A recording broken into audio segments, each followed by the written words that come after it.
अस्सलाम वालेकुम, कैसे हैं आप सब? मुझे उम्मीद है ठीक-ठाक होंगे और खैरियत से होंगे। अल्लाह पाक आपको खुश खुर्रम और आबाद रखे।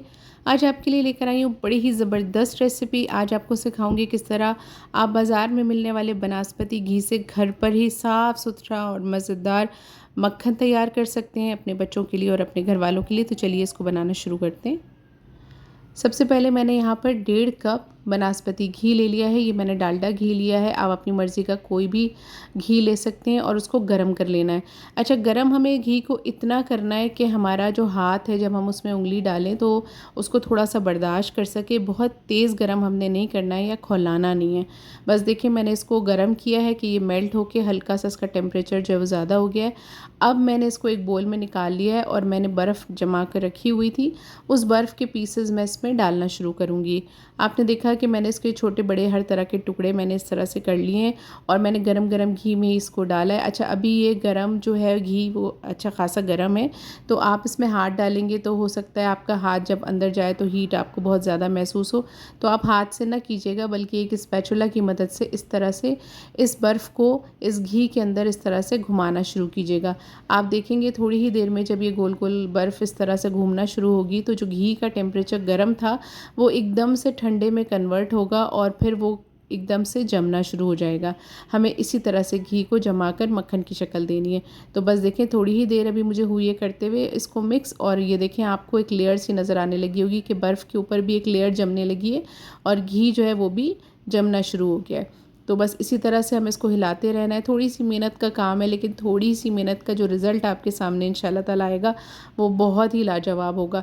अच्छा, यहाँ पर मैं आज आपको अनसॉल्टेड बटर बता रही हूँ। अगर आप इसमें सॉल्ट ऐड करना चाहते हो तो आप अपने बच्चों के फ्लेवर या अपने घर के जो मर्ज़ी है उसके मुताबिक आप सॉल्ट ऐड कर सकते हैं, क्योंकि अनसॉल्टेड बटर जो है वो बहुत सारी रेसिपीज़ में भी यूज़ होता है। तो मैं इंशाल्लाह ताला आपको आइंदा वो रेसिपी भी सिखाऊंगी। तो मैंने सोचा कि पहले मैं आपको ये बटर बनाना सिखा दूं ताकि आपको बाज़ार से महंगे दामों अनसॉल्टेड बटर ख़रीदना ना पड़े और आप घर पे ही इसको 1.5 कप घी के साथ बहुत आसानी के साथ तैयार कर लें। अब देखें थोड़ी देर हो गई थी मुझे इसको मिक्स करते हुए और अब आपने देखा कि ये जो बटर है ये जमना शुरू हो गया है और कितना प्यारा सा इसका वाइट कलर भी आना शुरू हो गया है। अब हमें थोड़ी सी मेहनत करनी है और हाथ की मदद से इसको इकट्ठा करना है। आप देख रहे हैं कि ये बर्फ़ के ऊपर जो है वो जमना शुरू हो चुका है। तो इसी तरह से हम थोड़ा सा हाथ से भी रोल करेंगे ताकि इसकी अच्छी सी लेयर जो है वो जमनी शुरू हो जाए और ताकि हमें इसको निकालने में आसानी हो। अगर आपको लगे कि आपको ठंडा जो है वो कम हो गया है तो थोड़ा सा आप ठंडा ठंडा पानी इसमें और ऐड कर लीजिएगा। बर्फ़ ना ऐड कीजिएगा, बर्फ़ ऑलरेडी इसके अंदर मौजूद है। तो बस देखें इस तरीके से आपने इसको ऐड करना है और थोड़ी देर हाथ से इसको घुमाते जाना है। आप देखेंगे कि थोड़ी ही देर में ये सारा का सारा जो बटर है ना ये जमा होना शुरू हो गया है और एक जगह इकट्ठा होना शुरू हो गया है। बस इसी तरह से हमने इसको घुमा घुमा के हाथ से इकट्ठा कर लेना है। घुमाना इसलिए ज़रूरी है कि कहीं भी जो घी के ज़र्रात हैं वो रह ना जाएं और वो सारे के सारे इस तरह से बटर में कन्वर्ट हो जाएं और आपके पास अच्छी क्वांटिटी में होममेड बटर जो है वो रेडी हो जाए। आप देखें अब ये बिल्कुल अलहदा होना शुरू हो गया। आप साफ देख सकते हैं कि पानी जो है वो बिल्कुल अलग हो गया है और जो घी है वो बटर की शक्ल लेकर बिल्कुल अलग हो चुका है। अब हम इस स्टेज पर क्या करेंगे, एक और बोल ले लेंगे और इस बटर को हमने इकट्ठा करना है और इसमें से दबा दबा कर जितना भी एक्स्ट्रा पानी है वो सारा का सारा निकाल लेना है, ताकि ये जो आप पानी के बग़ैर बटर निकालेंगे ये वाला बटर काबिल इस्तेमाल होगा, खाने में बहुत खुश जायका होगा।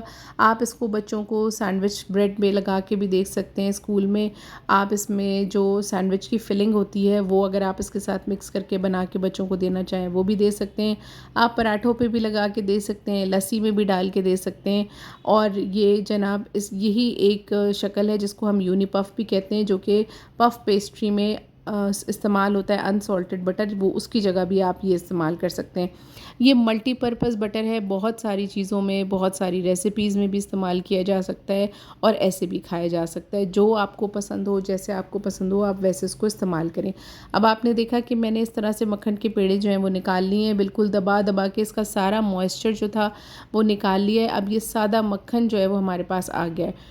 अच्छा, ये जो बोल में है ये भी आपने ज़ाया नहीं कर देना है, बल्कि ये भी सारा इकट्ठा करके आप हाथ में इस तरह से निकाल लेंगे और ये देखें, इसको भी मैं दबा दबा के जितना भी मक्खन था वो सारा हमने इसमें से निकाल लिया है और उसमें जितना मॉइस्चर था उसको भी हमने अलहदा कर दिया है। अब ये जो बोल है इसका सारा पानी हम डिस्कार्ड कर देंगे, क्योंकि इसके अंदर भी बहुत सारा जो मक्खन है वो नीचे लगा हुआ है, तो कोई भी चीज़ आपने ज़ाया नहीं करनी। ये देखें, अब मैं स्पैचुला की मदद से जितना नीचे की इसकी बेस में मक्खन लगा है वो भी सारा का सारा अलहदा कर लूँगी, ताकि कोई भी चीज़ जो है वो हमारी ज़ाया ना हो और सबका सब इस्तेमाल में आ जाए। तो ये देखिए, सिर्फ़ और सिर्फ 1.5 कप बनास्पति घी के साथ हमने इतना सारा मक्खन घर पे रेडी किया है, जो कि बहुत सारी रेसिपीज़ में यूज़ हो सकता है। और बग़ैर रेसिपी के भी आप ऐसे भी चाहें तो आप इसको खाने में, ब्रेड पे या पराठों पे लगाकर इस्तेमाल कर सकते हैं, और ये बहुत सेहत बख्श है। ये देखें, अब हमने क्या करना है, अब हमने वो जो मक्खन के पेड़े हमने निकाले थे उनको उसी बड़े बोल में ट्रांसफ़र कर लेने, और अब हमें थोड़ी सी मेहनत करनी है, क्योंकि देखें अभी जो ये मक्खन हमने अलहदा किया है ये थोड़ा सा, इसकी जो शक्ल है वो थोड़ी सख्त भी है और ये थोड़ा सा दानेदार भी है। तो अगर आप अच्छा अनसॉल्टेड बटर बनाना चाहते हैं तो उसके लिए आपको इसको स्मूथ करना होगा, और स्मूथ करने के लिए आपको हाथों की मदद से इसको थोड़ा सा मसलना होगा, थोड़ी मेहनत करनी होगी। ऐसा करने से क्या होगा कि आपकी जो मक्खन में दाना है वो सारा का सारा ख़त्म हो जाएगा। और जैसा आप बाज़ार से बटर लाते हैं जो कि बिल्कुल स्मूथ होता है, जब आप ब्रेड पे भी लगाते हैं तो उसमें ज़रा सा भी कोई गुठली या कोई दाना नहीं होता, तो उस तरह का आपका जो बटर है वो हो जाएगा इंशाअल्लाह ताला। अच्छा, अब हम ये हाथ की मदद से क्यों कर रहे हैं, चम्मच की मदद से क्यों नहीं कर रहे, तो यहाँ मैं आपको एक बताती चलूँ बात बहुत अहम, वो ये कि जब आप हाथ इस्तेमाल करते हैं तो आपके हाथ में अल्लाह ताला ने कुदरती एक हिद्दत रखी है, हल्की सी हीट होती है आपकी हथेलियों में और आपकी फिंगर्स की पोरों में। तो जब आप हाथ की मदद से इसको मेल्ट करना शुरू करते हैं और मसलना शुरू करते हैं तो क्या होता है, आपके हाथ की गर्मी की वजह से वो बहुत जल्दी जो है वो प्रोसेस होता है, और आपका जो ये जो बटर का दाना है ये बहुत जल्दी ख़त्म होता है उस हीट की वजह से और उस हिद्दत की वजह से। तो अगर आप हाथ की मदद से इसको मसलेंगे तो बहुत जल्दी आपको इसका रिज़ल्ट मिलेगा, और बहुत जल्दी, तकरीबन समझ लें 5 से 6 मिनट की मेहनत में आपका जो ये बटर है वो बहुत स्मूथ हो जाएगा। जबकि अगर आप किसी मशीन या स्पैचुला की मदद से अगर करते हैं तो फिर आपको बहुत ज़्यादा टाइम लग जाएगा।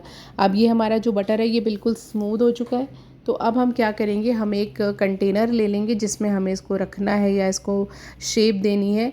उसमें मैंने थोड़ा सा नीचे क्लिंग रैप लगा लिया है, ताकि मैं इसको जब इसमें से निकालूं तो मुझे आसानी हो। तो बस इस तरह से मैंने बिछा लिया, आप इसकी जगह बटर पेपर भी लग सकते हैं। उसके बाद सारा का सारा मक्खन इसमें सेट करने के बाद मैं एक स्पून की बैक साइड की मदद से इसको इवन कर दूंगी, ताकि जब हम इसको जमे हुए मक्खन को निकालें तो इसकी बिल्कुल परफेक्ट शेप हो, एक जैसी हो, साइडों से भी, ऊपर से भी और नीचे से भी। तो ये देखें, बस मैंने इसको स्मूथ कर दिया है। बाकी जो चम्मच के ऊपर लगा हुआ बटर था ये भी मैं कंटेनर में रख लूँगी ताकि ये वेस्ट ना हो।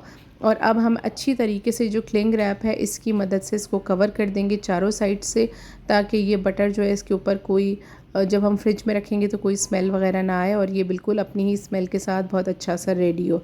तो इस तरह से हमने इसको फ्रिज में रख देना है तकरीबन 2 से ढाई घंटे के लिए। फ्रीज़र में नहीं रखना, आपने फ्रिज में रखना है। और 2 से ढाई घंटे बाद ये देखिए माशाल्लाह से कितना ज़बरदस्त ये हमारा जो बटर है ये जम चुका है, और ये बिल्कुल पत्थर भी नहीं हुआ है, सख्त भी नहीं हुआ है, ये बहुत सॉफ्ट है। मैं भी आपको निकाल के इसमें से दिखाऊंगी। ये देखें कितनी आसानी के साथ ये इस मोल्ड में से निकल आया है, और ये इतना सॉफ्ट है। अगर आप इसको हार्ड करना चाहते हैं तो आप और रख दें या थोड़ी देर फ्रीज़र में रख दें, लेकिन हमें क्योंकि मेल्टेड ही चाहिए था, क्योंकि अगर आप कोई रेसिपी बनाएंगे तो उसमें भी आपको रूम टेम्परेचर पे रखा हुआ बटर ही चाहिए होगा, और अगर आप ब्रेड के ऊपर लगाएंगे या पराठे के ऊपर लगाएंगे तो भी आपको ऐसा ही बटर रिक्वायर्ड होगा। तो ये देखें जनाब, माशाल्लाह से कितना ज़बरदस्त हमारा जो सॉफ्ट बटर है वो बन के रेडी हुआ है। और आप यकीन करें, ना तो इसमें कोई स्मेल है, ना ही कोई मतलब जैसे आपको लगेगा ही नहीं कि ये आपने घर में बनाया है, बल्कि बहुत ही अच्छे और स्मूथ टेक्सचर के साथ ये घर पे रेडी होगा। तो आप भी इंशाल्लाह ताला इस रेसिपी को ज़रूर ट्राई कीजिएगा, और इस मेरे बताए हुए तरीके के साथ, तमाम टिप्स और ट्रिक्स के साथ आप एक बेहतरीन मक्खन जो है वो घर पे बहुत आराम के साथ बना के तैयार कर सकते हैं, जो कि बहुत सारी रेसिपीज़ की जान है। रेसिपी अच्छी लग रही हो तो फैमिली और फ्रेंड्स के साथ ज़रूर शेयर कीजिएगा। चैनल में पहली बार आए हैं तो सब्सक्राइब किए बगैर बिल्कुल भी मत जाइएगा, और अपने दोस्तों के साथ ज़रूर इस रेसिपी को शेयर कीजिएगा। बनाएं तो मुझे कमेंट करके ज़रूर बताइएगा कि रेसिपी आपकी कैसी बनकर तैयार हुई। अपना बहुत ख्याल रखिएगा, दुआओं में याद रखिएगा। अल्लाह हाफ़िज़।